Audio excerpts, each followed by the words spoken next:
आज की कहानी का शीर्षक है श्री दुर्गा नवरात्रि व्रत कथा। एक समय बृहस्पति जी ब्रह्मा जी से बोले, हे ब्राह्मण श्रेष्ठ, चैत्र व आश्विन मास के शुक्ल पक्ष में नवरात्र का व्रत और उत्सव क्यों किया जाता है? इस व्रत का क्या फल है? इसे किस प्रकार करना उचित है? पहले इस व्रत को किसने किया, सो विस्तार से कहिए। बृहस्पति जी का ऐसा प्रश्न सुन ब्रह्मा जी ने कहा, हे बृहस्पति, प्राणियों के हित की इच्छा से तुमने बहुत अच्छा प्रश्न किया है। जो मनुष्य मनोरथ पूर्ण करने वाली दुर्गा, महादेव, सूर्य और नारायण का ध्यान करते हैं, वे मनुष्य धन्य हैं। यह नवरात्र व्रत संपूर्ण कामनाओं को पूर्ण करने वाला है। इसके करने से पुत्र की कामना वाले को पुत्र, धन की लालसा वाले को धन, विद्या की चाहना वाले को विद्या और सुख की इच्छा वाले को सुख मिलता है। इस व्रत को करने से रोगी मनुष्य का रोग दूर हो जाता है।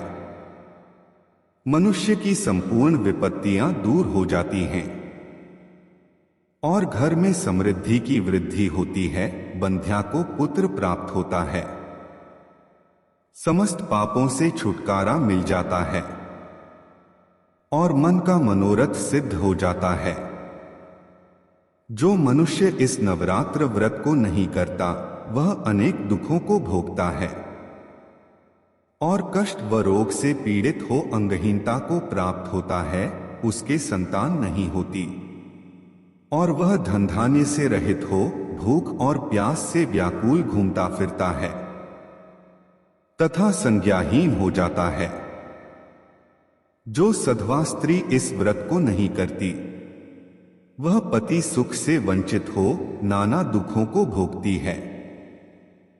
यदि व्रत करने वाला मनुष्य सारे दिन का उपवास न कर सके, तो एक समय भोजन करे और 10 दिन बांधवों सहित नवरात्र व्रत की कथा का श्रवण करे। हे बृहस्पति, जिसने पहले इस महाव्रत को किया है, वह कथा मैं तुम्हें सुनाता हूं। तुम सावधान होकर सुनो। इस प्रकार ब्रह्मा जी का वचन सुनकर बृहस्पति जी बोले, हे ब्राह्मण, मनुष्यों का कल्याण करने वाले इस व्रत के इतिहास को मेरे लिए कहो। मैं सावधान होकर सुन रहा हूं। आपकी शरण में आए हुए मुझ पर कृपा करो। ब्रह्मा जी बोले, प्राचीन काल में मनोहर नगर में पीठक नाम का एक अनाथ ब्राह्मण रहता था। वह भगवती दुर्गा का भक्त था। उसके संपूर्ण सद्गुणों से युक्त सुमति नाम की एक अत्यंत सुंदरी कन्या उत्पन्न हुई। वह कन्या सुमति अपने पिता के घर बाल्यकाल में अपनी सहेलियों के साथ क्रीड़ा करती हुई इस प्रकार बढ़ने लगी, जैसे शुक्ल पक्ष में चंद्रमा की कला बढ़ती है। उसका पिता प्रतिदिन जब दुर्गा की पूजा करके होम किया करता, वह उस समय नियम से वहां उपस्थित रहती। एक दिन सुमति अपनी सखियों के साथ खेल में लग गई और भगवती के पूजन में उपस्थित नहीं हुई।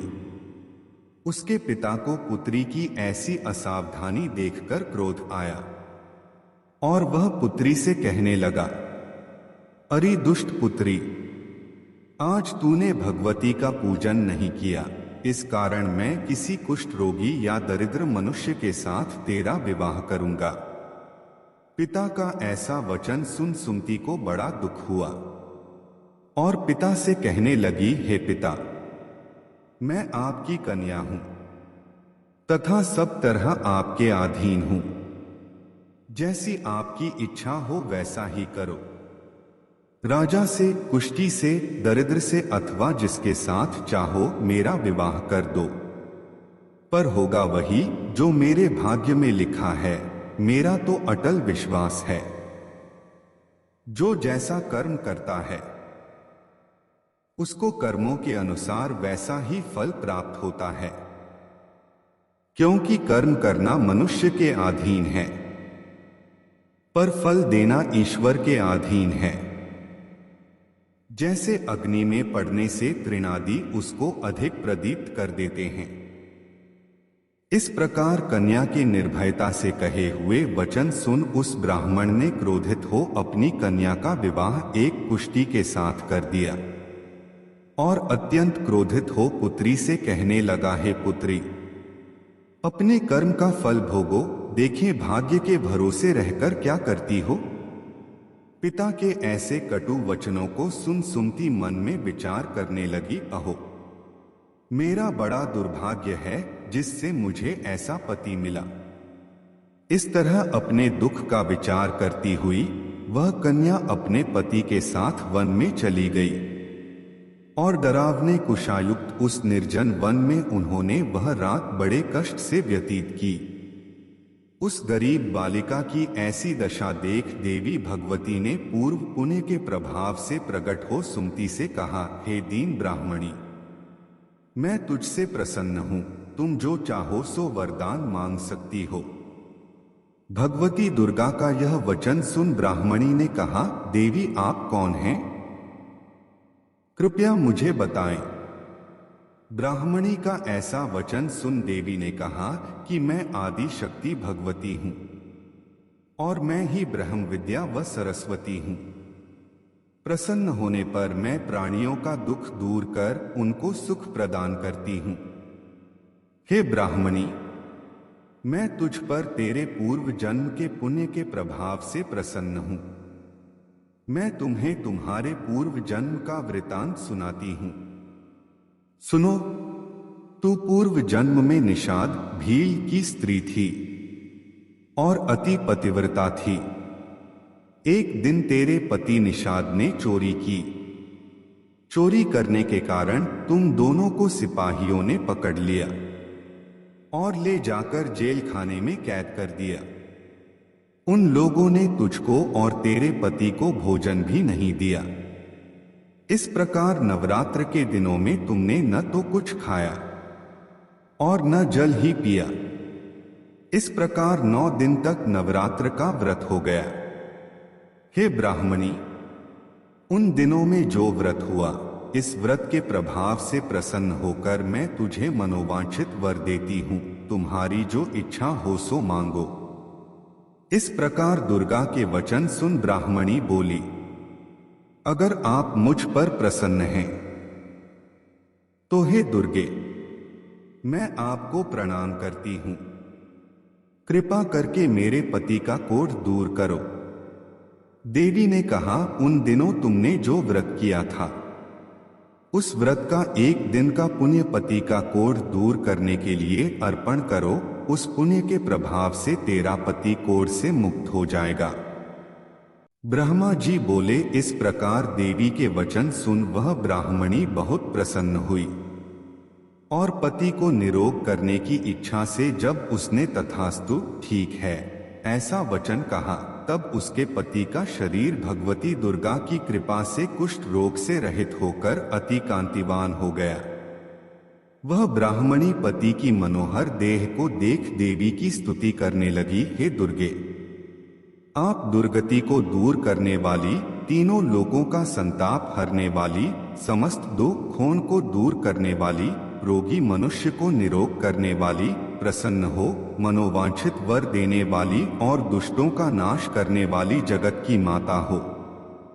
हे अम्बे, मुझ निरपराध अबला को मेरे पिता ने कुष्टी मनुष्य के साथ विवाह कर घर से निकाल दिया। पिता से तिरस्कृत निर्जन वन में विचर रही हूं। आपने मेरा इस विपदा से उद्धार किया है। हे देवी, आपको प्रणाम करती हूं, मेरी रक्षा करो। ब्रह्मा जी बोले, हे बृहस्पति, उस ब्राह्मणी की ऐसी स्तुति सुन देवी बहुत प्रसन्न हुई और ब्राह्मणी से कहा, हे ब्राह्मणी, तेरे उदालय नामक अति बुद्धिमान, धनवान, कीर्तिवान और जितेंद्रिय पुत्र शीघ्र उत्पन्न होगा। ऐसा वर प्रदान कर देवी ने ब्राह्मणी से फिर कहा कि हे ब्राह्मणी, और जो कुछ तेरी इच्छा हो वह मांग ले। भगवती दुर्गा का ऐसा वचन सुन सुमति ने कहा कि हे भगवती दुर्गे, अगर आप मुझ पर प्रसन्न हैं तो कृपा कर मुझे नवरात्र व्रत की विधि और उसके फल का विस्तार से वर्णन करें। महात्मय इस प्रकार ब्राह्मणी के वचन सुन दुर्गा ने कहा, हे ब्राह्मणी, मैं तुम्हें संपूर्ण पापों को दूर करने वाले नवरात्र व्रत की विधि बतलाती हूं, जिसको सुनने से मोक्ष की प्राप्ति होती है। आश्विन मास के शुक्ल पक्ष की प्रतिपदा से लेकर 9 दिन तक विधिपूर्वक व्रत करें। यदि दिन भर का व्रत न कर सकें तो एक समय भोजन करें। विद्वान ब्राह्मणों से पूछकर कलश स्थापन करें और वाटिका बनाकर उसको प्रतिदिन जल से सींचें। महाकाली, महालक्ष्मी और महासरस्वती देवी की मूर्तियां स्थापित कर उनकी नित्य विधि सहित पूजा करें और पुष्पों से विधिपूर्वक अर्घ्य दें। बिजारा के फल से अर्घ्य देने से रूप की प्राप्ति होती है।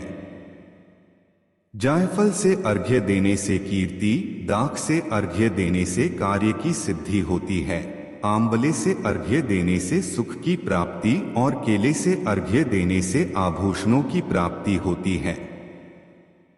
इस प्रकार पुष्पों व फलों से अर्घ्य देकर व्रत समाप्त होने पर 9वें दिन यथा विधि हवन करें।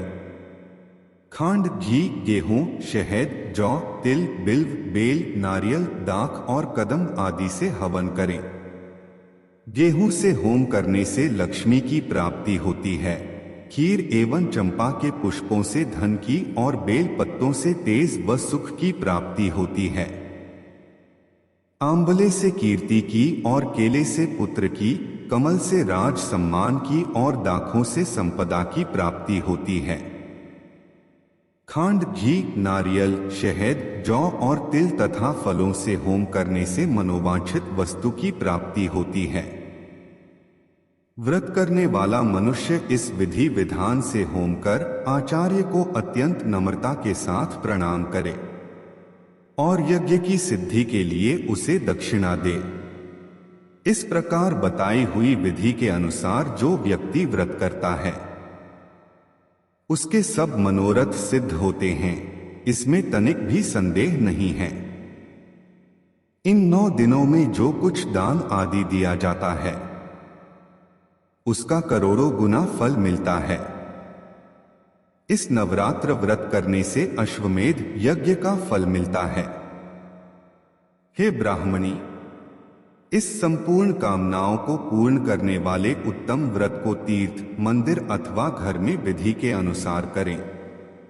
ब्रह्मा जी बोले, हे बृहस्पति, इस प्रकार ब्राह्मणी को व्रत की विधि और फल बताकर देवी अंतर्ध्यान हो गई। जो मनुष्य या स्त्री इस व्रत को भक्तिपूर्वक करता है वह इस लोक में सुख प्राप्त कर अंत में दुर्लभ मोक्ष को प्राप्त होता है।